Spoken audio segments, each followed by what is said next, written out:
Good day, everyone. We are the reporters of Region 6, the Western Visayas. Western Visayas is located in central Philippines and lies between two large bodies of water, namely the Sibuyan Sea and the Visayas Sea. Iloilo City is the regional center. The region is composed of 6 provinces: Aklan, Antique, Negros Occidental, Capiz, Guimaras, and Iloilo. The region has 16 cities, namely Bacolod, Bago, Cadiz, Escalante, Himamaylan, Kabangkalan, Pasi, La Carlota, Rojas, Sagay, San Carlos, Silay Sipalay, Talisay, Victorias with Iloilo as the regional capital. Western Visayas has 4,051 barangays and 117 municipalities. The geography. The region has total land area of 12,828.97 square kilometers and is bordered to the north by the Sibuyan Sea and northeast by the Visayan Sea, east by the Guimaras Strait, south by the Iloilo Strait and Panay Gulf, and west by the Solo Sea. Typically, Western Visayas is found on the west part of the major island of the Philippines, which is Visayas. It is surrounded by water. Its topography is characterized by relatively wide stretches of coastal lowlands and rugged hills and mountains in interior. Port of access, transportation in Region 6. The best way to get to Western Visayas depends on when you are traveling from and your budget. The fastest and most convenient method of travel a far distance in the Philippines is most often by plane. However, in some cases, traveling by the sea or land may be a better option and more cost-effective. The following are the modes of transportation available in this region: bus, car, jeepneys, shuttle, taxi, tricycles, motorcycles, and bicycles. The first province of Region 6, Aklan. Aklan is the province of Philippines and found in the northwest of Panay Island. With world renown, the province is a tourism hub of country, which one of its island is included in the world's best island. The capital of Aklan is Kalibu. The province has a total land area of 1,760.30 square kilometers. Its population as determined in 2020 census was 615,475. Here are the port access in Aklan: Kalibo Airport, Kataklan Airport, Katiklan Jetty Airport, Tabon Airport. The attraction places of Aklan or landmark of Aklan: Boracay, Ariel's Point, Hinugtan Beach, Hacienda Maria, Bakhawan Eco Park, Pagatpatan Mangrove Park, Jawilis Falls, Tigayon Hills and Cave, Nabas Wind Farm, Horom-Horom Cold Spring. Food and delicacies of Aklan: fish kinilaw, shrimp kinilaw, ubod atsara, bangus cordon bleu, inubarang manok, kasaba biko-biko, latik, kasaba pichi-pichi. The special events and festival of Aklan: Ati-Atihan Festival, Bareo Festival, Bugna Festival, and Kaliognion Festival. The major cultural groups in Aklan. The main inhabitants of the province are Aklanon, who are part of the Visayas ethnic group. The Aklanons are descendants of the Austronesian-speaking immigrants who came to the Philippines during the Iron Age. They got their name from the river Akian, which means there is boiling and frothing. Other inhabitants include Negrito, locally known as Ati and Sulud, a lesser-known tribal group living in the hinterlands of Panay. Most Aklanons engage in agriculture, while in those coastal areas engage in fishing. They also make handicrafts, music such as courtship song or kundiman. Wedding hymns and funeral recital are well developed as it is with their dance. The Aklanons have long tradition in literature with Makido as the most notable. Major industries in Aklan. Most Aklanons derive from rice, corn, abaca, piña, and pottery making. Fish funds and offshore fishing employ many persons in Aklan. Small-scale industries like piña cloth weaving, abaca, and bamboo handicraft. Aside from its varying tourism industry, farming is the basic livelihood in the interior, while fishing is the basic livelihood in the coast. The province falls potential in the production of high-value and fiber crops. Aklan depends on greatly agriculture. Aklan provincial government boasts that beyond sand, sound, and fiber, the province has an active economy, finding its richness of agriculture and marine resources as income-generating means. Aklan is packed with entrepreneurial residents who serve as channels from which have various industries have spawned. Products of Aklan. Aklan is very proud of its pineapple fiber, also known as piña. It can be derived to a lot of useful products. The weaving of piña and abaca has already been a tradition in Aklan since then, even back to the Spanish colonial times. The language of Aklan. Ikonon, also known Aklanon, is a language spoken in the Philippines, mainly in northern parts of Panay. Aklanon is unique among Philippine languages since it possesses the digraph I pronounced with a volar R sound. According to the legend, digraph originated from the first ruler of Aklan, Datu Bangkaya, who had a short tongue and therefore could not pronounce the I sound. Example of the language of Aklan.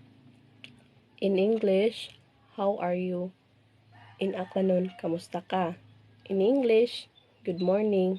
In Aklanon, mayad nga agahon, and so on.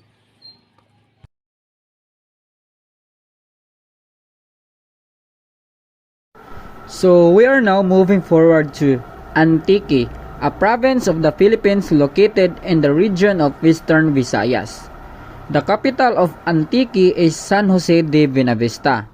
So Antique comes from the word Hantik.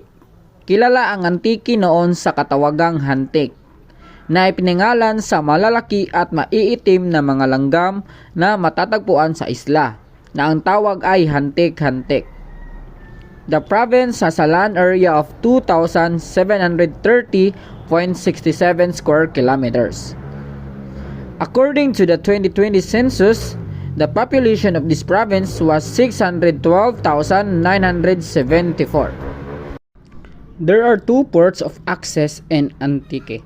Let's have first the Lipata Port.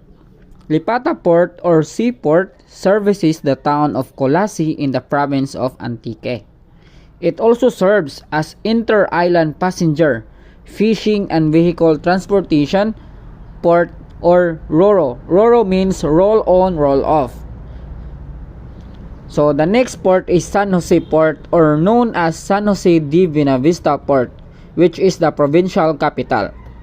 San Jose de Buenavista Port is located in Barangay 4 and is about half a kilometer away from the population.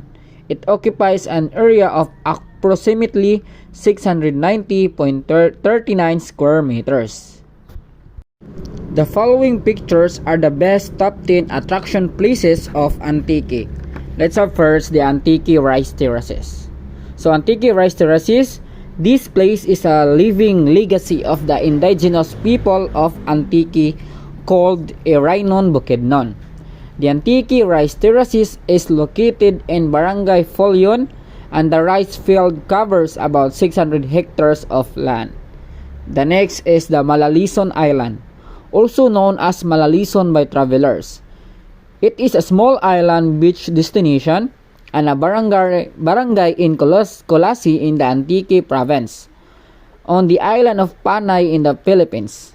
Malalison Island is attractive for tourists because with its clear blue and green waters and white sand, this is enough for any nature lover. So this island was covered on November 2013 when Typhoon Yolanda happened. So the third places is the Seco Island. The attractions of this island is the seafloor at the sandbar slopes down very gently, so it is safe to swim. There are many other beautiful islands in the Philippines, but the remoteness and virginity of Seco Island sets it apart. So the next is the Nugas Island. Aside from the beach, another main attraction of Nugas Island is the tunnel-like pathway surrounded by calachuchi trees or plumeria. The site looks magical, perfect for those awesome photo shots.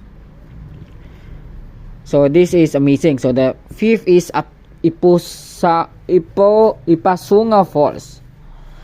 It is not a single waterfall. Rather, it is a series of 9 cascading waterfalls, some of which are yet to be explored. The waterfalls and the river itself are fueled by groundwater and hidden springs for beyond the mountains. Next is the Malumpati Cold Spring, one of the most popular eco-resort in the Philippines. Malumpati Cold Spring is known for its cold spring pools and well-preserved forests. It is located in Pandan, Antique, and is often overlooked by tourists because of its location. The seventh is Bugang River. It's a river situated in Panay Island of the Philippines. It is located in town of Pandan, Antique, which is noted for its distinction as the cleanest inland body of water in the country. The next places is the Bugtong Bato Falls. Offers a picturesque view, cool and calm water that will soothe and refresh your body and soul. Bugtong Bato Falls is located at Barangay Tuno, Tibiao, Antique. It is known to few adventure seekers and trail explorers by its tempting features. So the next is Kayak Inn. It is an adventure camp that offers rustic bamboo hut accommodation along Tibiao River, Antique. The native huts are made of crushed bamboo, each with a garden, bathroom, and a kawa, a large wok-like bath for two that is heated by fire. Last but not the least is the Tibiao Fish Spa, one of the highlights of Antique heritage and media familiarization tour was our visit to the unique and much talk about Tibiao Fish Spa. What makes Tibiao Fish Spa unique from conventional fish spas is its affordable rates and novel offerings. So let us now proceed to the food and delicacies of Antique. First is the binakbak. So binakbak is one of the most popular local delicacy in Antique, particularly in Pandan. It is called the binakbak, a shrimp delicacy made of pounded river shrimps, or locally known as the patuyaw. Binakbak is wrapped in banana leaves. It is steamed along with young coconut meat and ginger. So the next is the boiled coconut crab, or nilaga nga tatus. It is a delicacy of the island of Caluya, Antique. It is one of the signature dishes at the culinary heritage of Antique event. So let us now proceed to the festival or special event of Antique. Binirayan Festival. Binirayan came from the word biray, which means the colorful boats used the Bornean datos in fleeing the cruel Sultan of Borneo. It is an event celebrated in the province of Antique in the Philippines. Binirayan literally means where they sailed to. Binirayan Festival is a popular entry on the Philippine social calendar of events. It is a month-long festival that begins in early December, so you have plenty of time to visit and enjoy festivities. So the next slide is the major cultural groups in Antique. Karaya. It is refers to the ethno-linguistic group predominantly located in Panay Island in western Visayas. Karaya or Kiniraya or Hiniraya is derived from the meaning of companion, kauban. Iraya meaning upstream and the exposition in meaning to have undergone something. The Karaya population is concentrated in the province of Antique that stretches vertically along the entire western coast of Panay Island that is bounded by the Cuyo East Pass, which is part of the West Philippine Sea. The next slide will be the major cultural groups in Antique. The Baludnon or lowlanders called the people in the mountains of central Panay Bukidnon. From Bukid, meaning is mountain. Panay Bukidnon or Sulud, meaning people of the interiors. Spanish chronicles refer to them as Monteses. So Monteses meaning is the mountaineers. Their self-designation is Tumandok. According to Magos 1996, 122 to 23, Hokano 1968.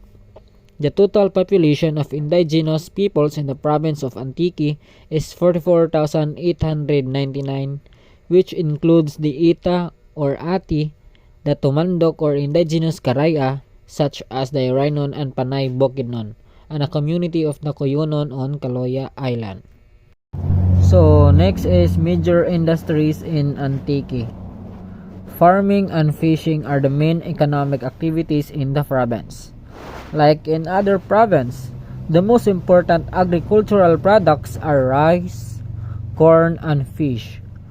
Fruits and vegetables are also produced but not in commercial quantities. Cottage industries include food processing and the production of furniture and handicrafts. So the last one for the Antique is the language. So their language in Antique is the Karaya or Kinaraya. It is an Austronesian regional language spoken by the Karaya people, mainly in Antique in the Philippines, Iloilo and other provinces on the island of Panay, as well as portions of the Saxargen region in Mindanao.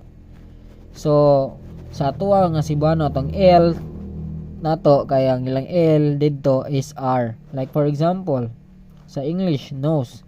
Sa ato Cebuano kay ilong. Sa ilahang Kiniraya is irong. Like atong L nato kay R ilaha. Then mouth ba. Name ngaran. Like for example, what is your name or ano pangalan mo? Ano ngaran mo? Mao na sa ilaha.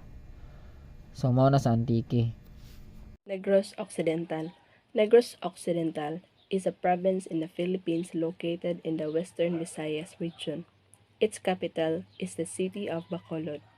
It occupies the northwestern half of the large island of Negros and borders Negros Oriental, which comprises the southeastern half.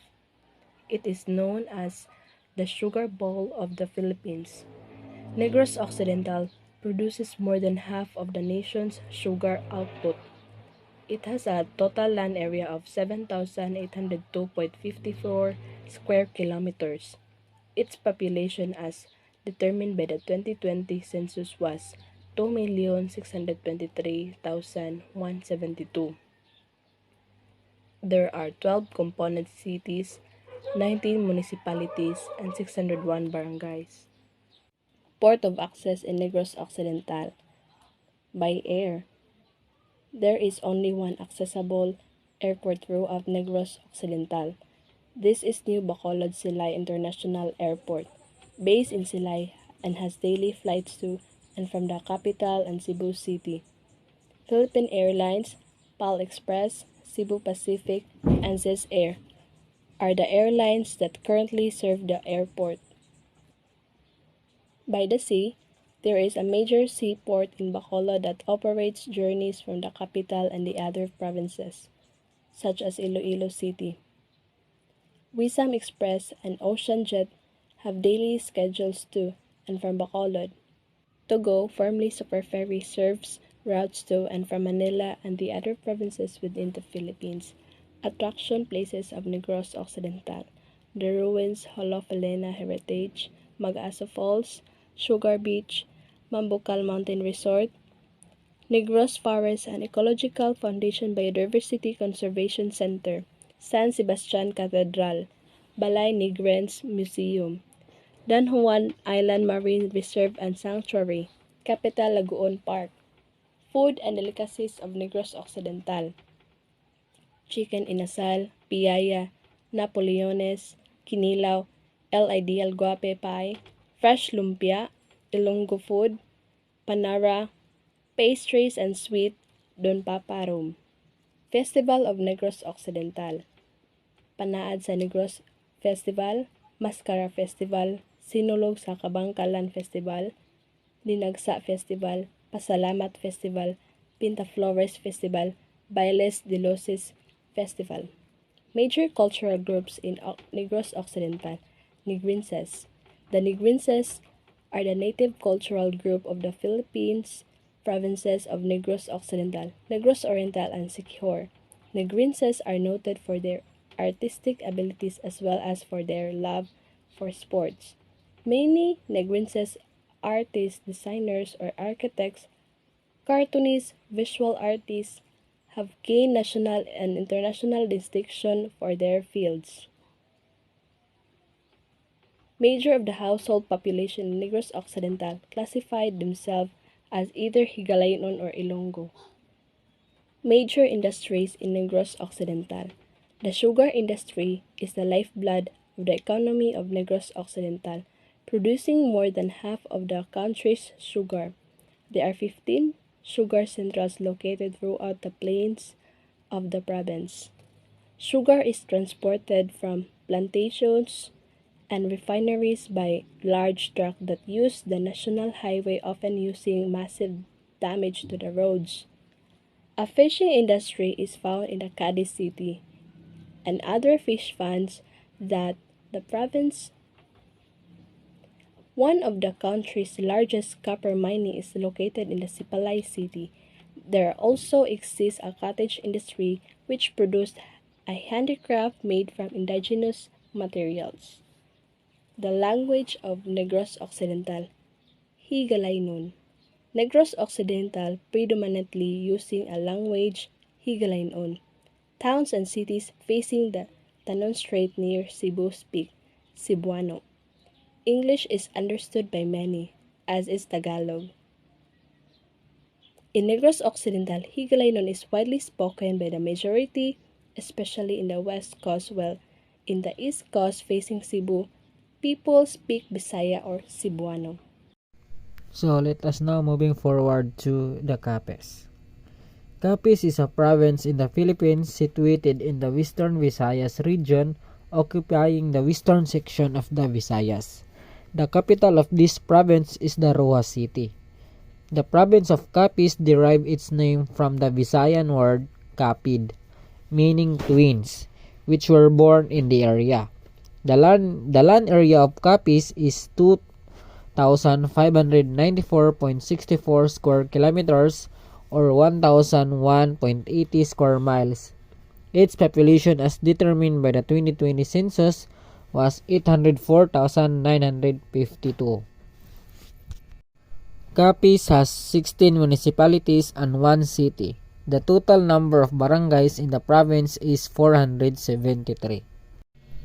Port of access in Capiz. Colasi Seaport.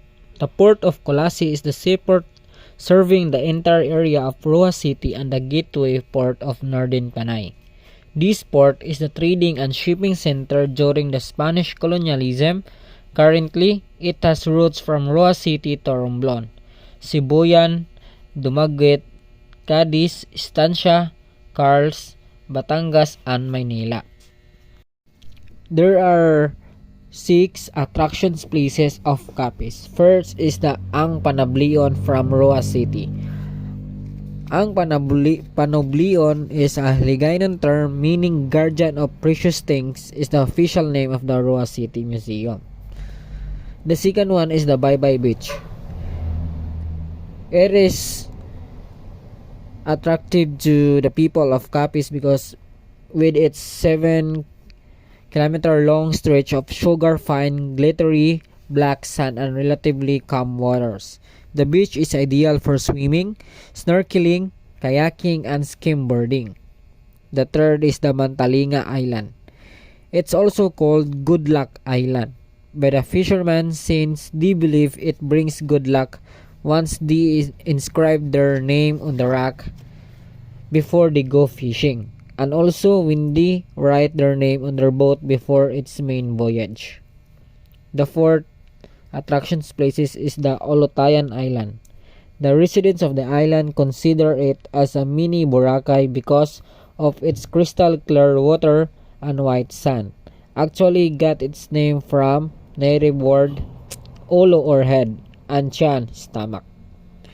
The next is the Palina Greenbelt Eco Park and River Cross. It is a famous tourist attraction in Rua City where visitors can have the chance to taste the freshness of the sea. Last but not the least, the ruins of Alcatraz. It is one of the most interesting attractions in Rua City, Capiz. It is said that the structure was originally intended to become part of a resort built by one of the prominent families in the province. There are four foods and delicacies of Capiz: puso, binakol native chicken, seafood caldereta, and rilong pusit.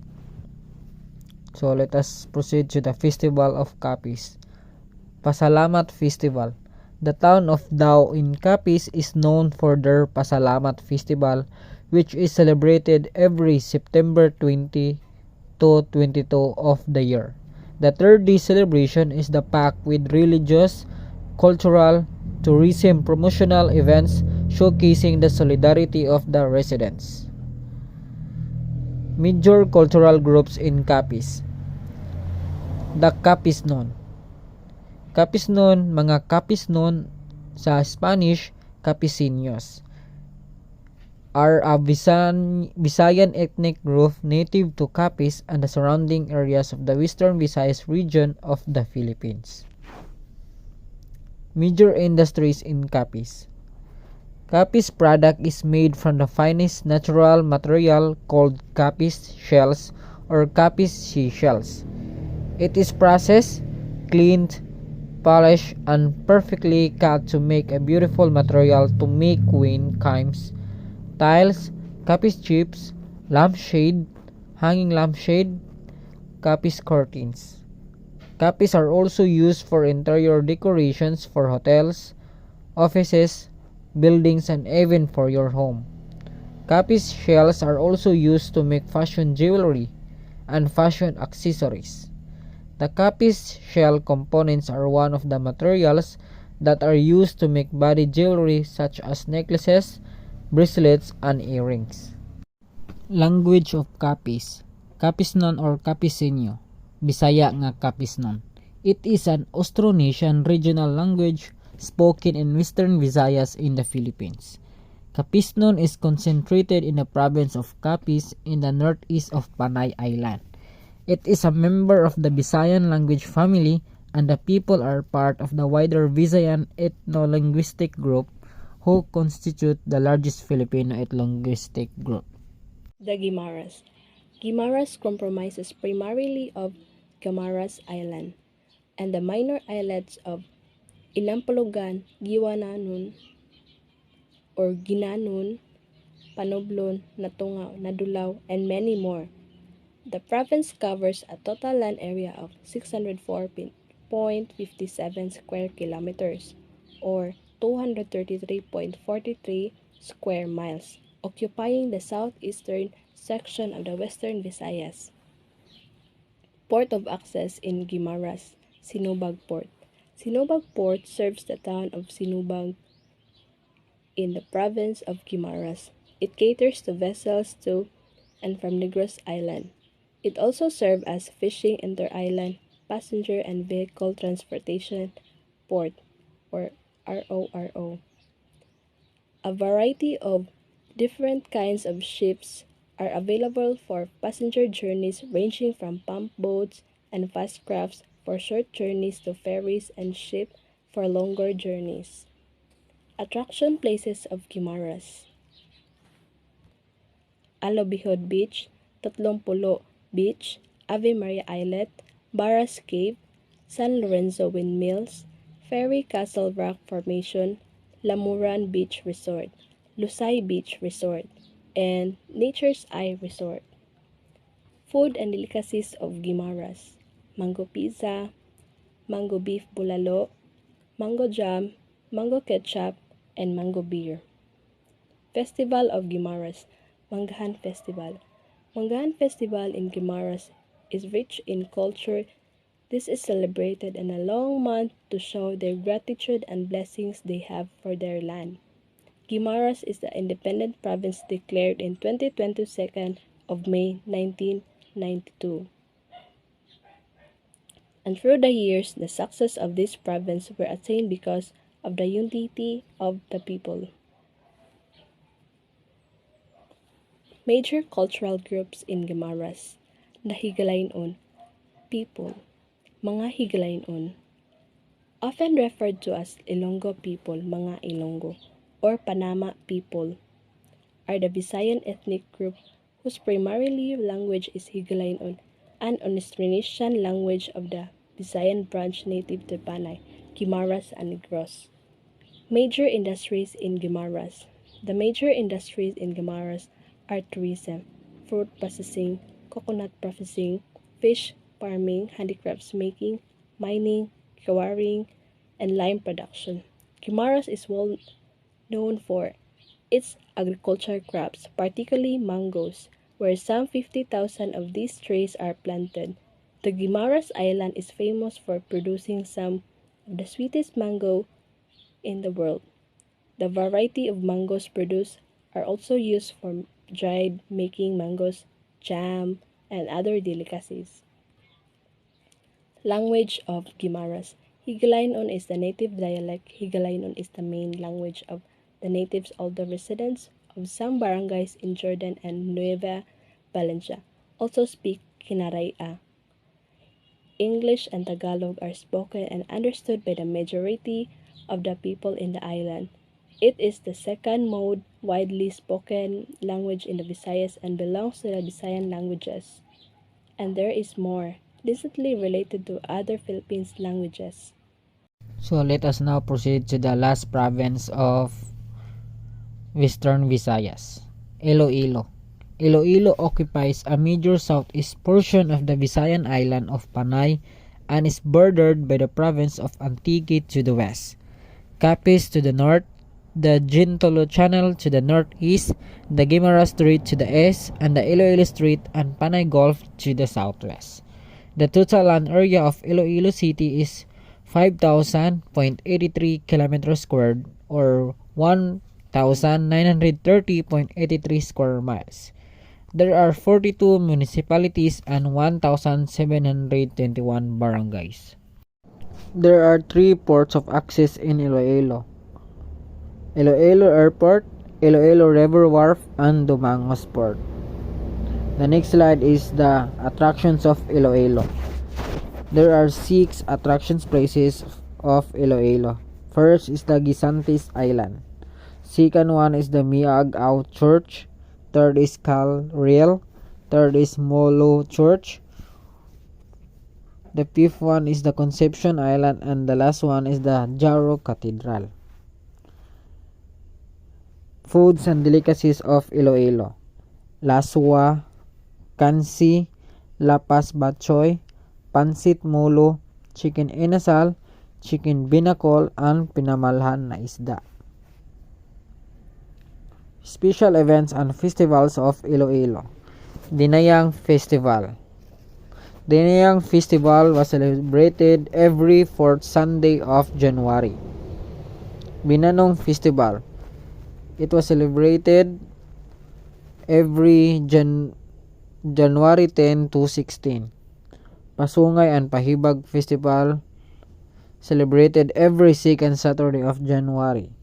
Hirinogyaw Sogida Nunay Festival celebrated every 8th of December. Tubo Tobong Festival celebrated every May. Parao Regatta Festival every 3rd weekend of February. Sinadya sang mga banwa celebrated every third weekend of January. Major cultural groups in Iloilo City. People from Iloilo are called Ilonggos. They are known for their charm and sweetness that comes from the musical tunation of their dialect, Hiligaynon. The term Ilonggo is derived from Ilong, the old name for Iloilo City, Panay. Ilonggo is considered to define a specific group of people whose ethnic origins are in the provinces of Iloilo. Major industries in Iloilo City. Iloilo City is a hub for trade, commerce, medical tourism, real estate tourism, education, and industry in the Western Visayas region. Major industries in the city include management of port facilities, telecommunications infrastructure and utilities, banking and finance, retail trading, real estate, tourism, and business process outsourcing. The economy of Iloilo is anchored on agriculture, fisheries, and tourism. About 70% of its land area is devoted to rice, corn, and fruits. Last but not the least is the language of Iloilo City. The standard Hiligaynon, or simply called Ilonggo, is the dialect that is used in the province of Iloilo, primarily in the northern and eastern portions of the province. The language is referred to as Ilonggos in Negros or Occidental and in Iloilo. More precisely, Ilonggo is an ethno-linguistic group referring to the people living in Panay and the culture associated with the people speaking Hiligaynon. The boundaries of the dialect called Ilonggo and that called Hiligaynon are unclear. So that would be all for this reporting. Thank you for listening.